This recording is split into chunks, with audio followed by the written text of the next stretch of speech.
This is Cast of Wonders, the young adult fiction podcast featuring stories of the fantastic. Episode 452. Welcome. I'm Carissa Sluss, a co-assistant editor at Cast of Wonders and your host for this episode. You're listening to Little Wonders, our thematic flash fiction episodes. Last autumn, Cast of Wonders ran its annual flash fiction contest, and today we're bringing you the winning stories, as voted for by the Escape Artists Discussion Forum members at forum.escapeartists.net. Our first story, which tied for second place, is Porch Light for the Lonely by Alison Grauer. Alison is an author and an actor originally from Milwaukee, Wisconsin. Her first novel, On the Isle of Sound and Wonder, is a steampunk retelling of Shakespeare's The Tempest. In addition to writing, she has performed on stage at Renaissance fairs, on podcasts, and at world-class theme parks in Orlando, Florida. She has a secret love of mountains and a not-so-secret love of horses. She can be found at dreamstobecome.com or on Twitter and Instagram at dreamstobecome. Alison is also the narrator for her story. And now we have several tales to tell.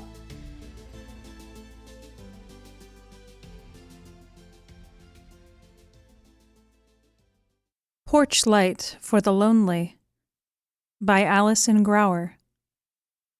Read by the author.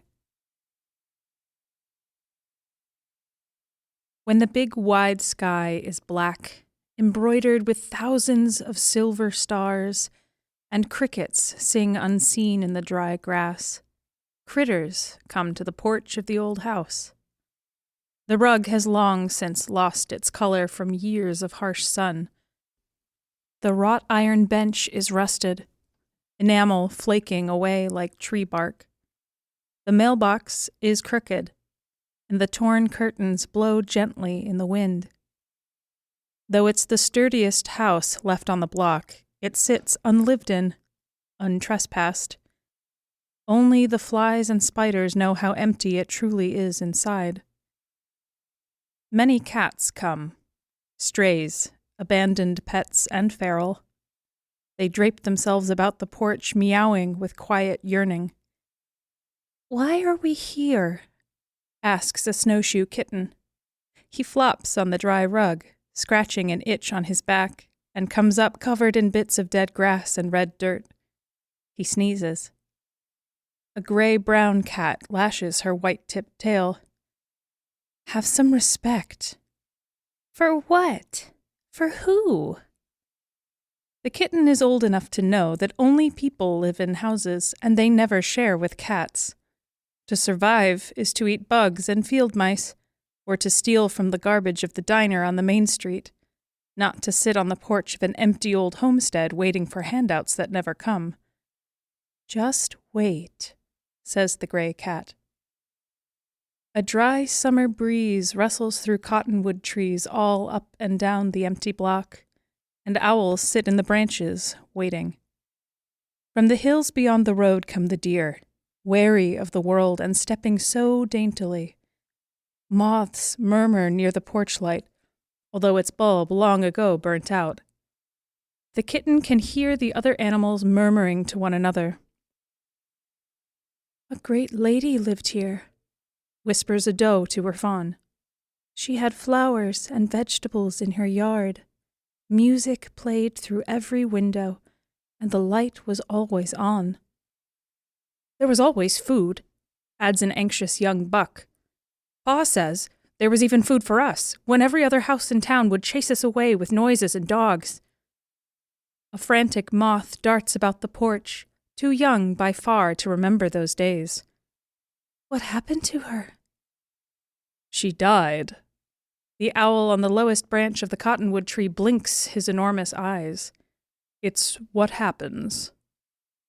The assembled animals fall silent. Even the crickets pause their music.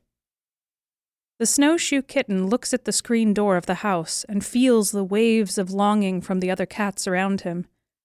Even the deer, owls, and moths feel mournful.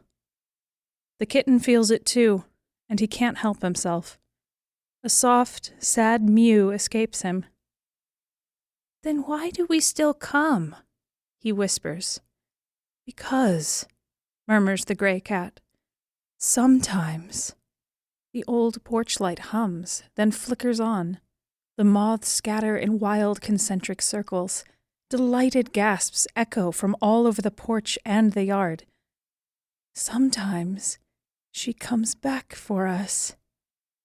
The screen door squeals open, slow and steady. I must confess, I'm usually more of a dog person than a cat person. In fact, I'm the dog mom to a 14-year-old husky mixed named Bonnie. However, after college, but before I got married, I lived with 4 cats. They belonged to my roommates at the time. Those cats were always interesting company, and it's no surprise cats end up in so many speculative fiction stories. They're inherently magical beings. No one who has ever spent any significant time with cats can say that they haven't suspected, at least once or twice, that their cat is either an otherworldly being or has otherworldly sensibilities. It's completely believable that cats and ghosts would be great friends. So that begs me to ask, is this story really all that speculative after all? What I love best about Porch Light for the Lonely is that despite it being wonderfully moody and atmospheric, it's also sweet. It reminds me that to mourn is to experience a mix of emotions, sometimes conflicting ones. There's sadness, but there's also remembering, and in those memories, there is often joy. Our second story is Scribe's Garden by Reid Mingo. Reid's story also tied for second place in our contest. Reid is the daughter of a Marine and hasn't spent more than a few years in one place in her life. Her formative years, when not moving cross-country and across oceans, were spent on horseback and handling birds of prey, and she'll happily tell you more than you wanted to know about either. Reid lives with her geneticist husband, precocious daughter, and fey cat, Puka. Reid can be found on Twitter at MilvusScribe. That's MilvusScribe.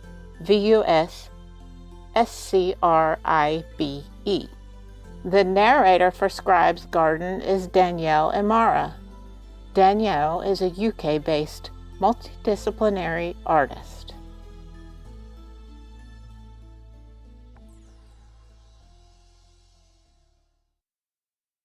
The Scribe's Garden by Reid Mingo, narrated by Danielle Imara. There is dirt under Kellebeck's nails and worn into the lines of her hands.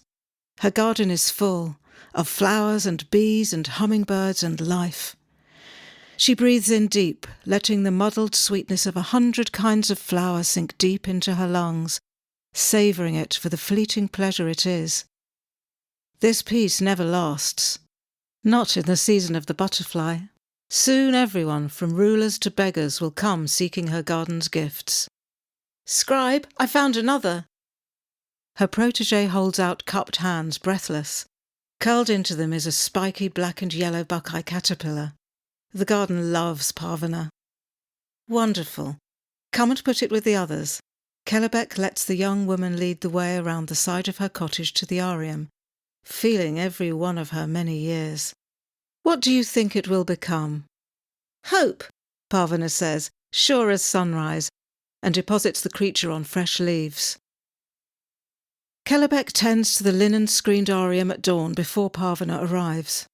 Her toes sink into the soil she's sown with magic as much as wildflowers, with ink, pigment and sigil. A handful of chrysali hang from the charm-carved illuminated arch of woven rowanwood, waiting.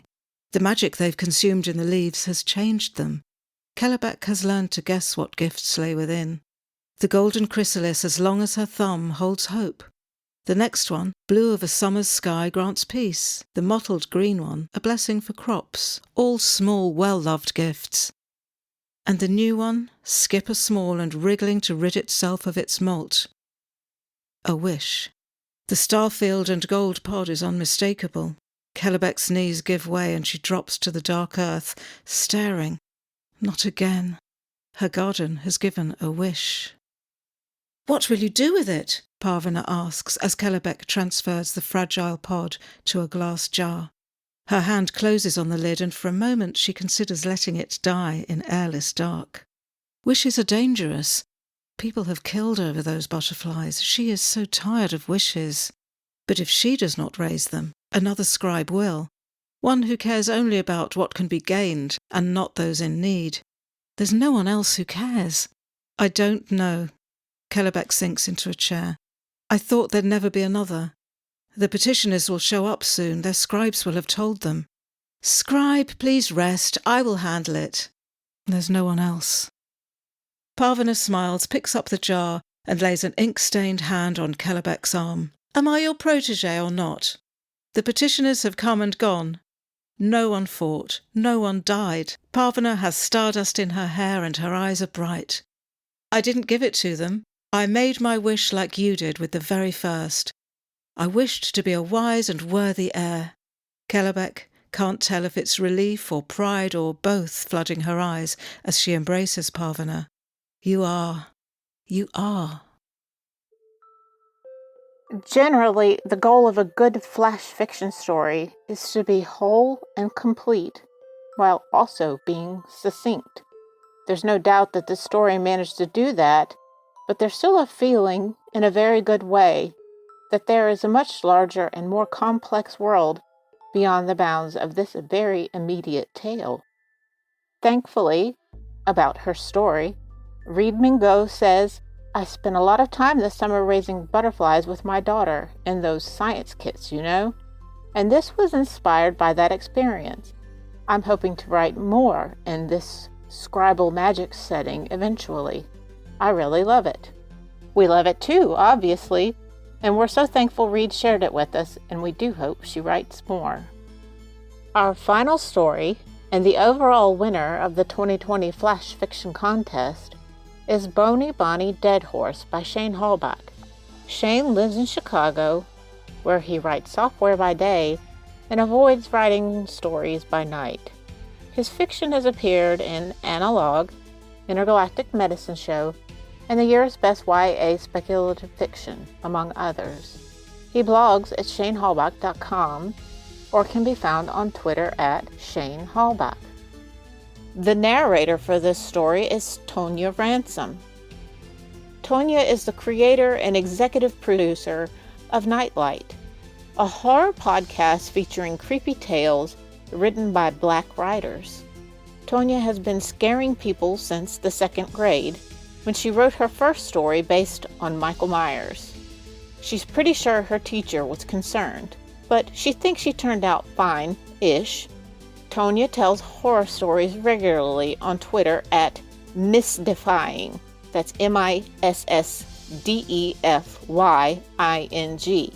And her debut novella, Risen, was released in early December 2020. She lives in Austin, Texas.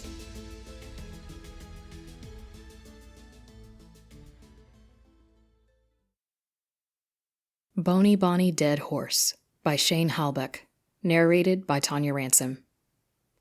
Aaliyah always wanted a horse. Mama said she couldn't have one in the city because what would it eat? And besides, where were they going to keep it? Not up on the 4th floor.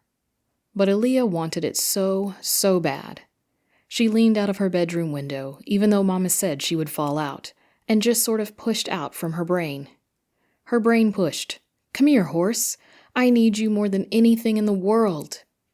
And Bony Bonnie Dead Horse came. She stood under Aaliyah's window and looked up, with her big, empty skull-socket eyes. Bonnie wouldn't need anything to eat, because she was already dead, and she wouldn't need a place to stay because Aaliyah quickly learned that during the day, Bonnie just went away. Aaliyah was in love. "Black kids don't ride horses," said DeAndre. "But they did. Aaliyah did." "There's no such thing as skeleton horses," said Mama. But there was. Bonnie. By the end of 4th grade, nobody was into horses anymore, but that's because they didn't have a real horse like Aaliyah did. It didn't fade for Aaliyah like it did for them. None of the other 6th graders knew the feeling of sitting in the park under the street lamp, reading a book against Bony Bonnie Dead Horse's curved white ribs. None of the other 8th graders knew the feeling of flying down the middle of 74th Street, with the stars barely visible against the glow overhead, while Bonnie's bony hooves echoed against the empty brick buildings and closed storefronts. In high school, Aaliyah didn't see Bonnie as much anymore, but Bonnie was always there, her secret weapon. There were still a lot of people telling Aaliyah she couldn't do stuff, but deep in her heart, Aaliyah always knew they were wrong. If a skeleton horse could canter out of the dark when her ride wouldn't take her home from a party, then who says she couldn't get an A in biochem? The two had nothing to do with each other, and yet they did. After her undergrad, Aaliyah applied to Johns Hopkins. "Go get 'em," said DeAndre. He didn't doubt her anymore. On the morning of her 24th birthday, Aaliyah heard a voice in her head. "I need you more than anything in the world," said the voice. It was a girl's voice, young. That night, Aaliyah took Bonnie for a ride around Lake Montebello. She held on to Bonnie's bony neck tight, 15 years' worth of gratitude. "There's a girl," said Aaliyah apologetically. "She needs you more than I do." Bony Bonnie looked at her with its big, empty skull-socket eyes, but Aaliyah knew Bonnie approved. "Thank you," said Aaliyah, and "I love you," and "Go get her." Bonnie did something almost like a bow and went away. Aaliyah knew she wouldn't be back. Aaliyah stood looking out over the dark waters of Lake Montebello. She wasn't afraid. Of anything. Who was there to say she couldn't? I rode horses as a young girl, and later when I was in college and worked at a summer camp with a horse riding program. I was never very serious about it as more than a casual hobby, but I took lessons long enough to learn the basics and to be fairly confident in my riding ability. Over the years, though, I lost my affinity for it. I kind of have a long history of getting passionate about things for a little while before something new comes along and catches my interest. This story, though, really touches that place in my heart that still belongs to the little girl who used to love riding. Yet my favorite part was when grown-up Aaliyah realized it was time to let Bonnie go so that she could inspire another girl to grow up brave and fierce, just as she did. Another part of this story that stuck out to me was when DeAndre said, "Black kids don't ride horses." DeAndre raises a good point. Especially in the U.S., riding tends to be a privileged activity, marketed mainly towards white people. As far as hobbies go, it can be pretty expensive, and it isn't easily accessible to a lot of people. But one of the cool things I learned about this past year, in connection with the Black Lives Matter movement, was about the Fletcher Street Urban Riding Club. During the protests, news coverage often featured this group of urban cowboys, black men and women, riding horses on the streets of Philadelphia. Founded by Ellis Farrell, the Fletcher Street Urban Riding Club works to bring the benefits of horse riding and horsemanship to an underserved inner-city population. Find out more about them and their mission on their website at fsurc.com. If you enjoyed these stories, we hope you'll consider entering Cast of Wonder's next Flash Fiction contest. Now is a great time to start working on your submission. We want speculative fiction that fits our usual guidelines at no more than 500 words. That's a hard limit, no exceptions. And if you can't wait until our next contest, we love to receive flash fiction during any of our general submission periods. The word count is a little more flexible during general submission. Keep your eyes on our Twitter account and on our website for updates about our next general submission period and for announcements about our next contest, which usually occurs in the late fall. We love bringing you the best audio fiction week after week, but we can't do it without your support. Your donations pay our authors, our narrators, our servers, and our staff. Please consider supporting us with a monthly donation through either PayPal or Patreon. You can also review us on Apple Podcasts, request us on Spotify, and consider the stories we publish for award consideration. There are lots of ways you can help. Join the discussion on the EA Forum, forum.escapeartist.net, on the EA Discord, or visit us on Twitter at Cast of Wonders. Come say hello. Cast of Wonders is a production of Escape Artists Incorporated and is brought to you by editor Catherine Inskip, assistant editors Andrew K. Ho and Carissa Sluss, associate editors Amy Brennan, Alicia Caparasso, William Height Minor, Umaira Hussein, Sean Proctor, Ray O, Susie Rodriguez, and Emma Smales. Audio producer Jeremy Carter. Community manager Denise Siddell. Cast of Wonders episodes are released under the Creative Commons Attribution, Non-Commercial, No Derivatives 4.0 International License.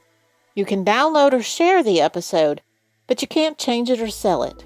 Our theme music is Neversus by Alexei Nov, available from Promo DJ or his Facebook page. Thanks for listening.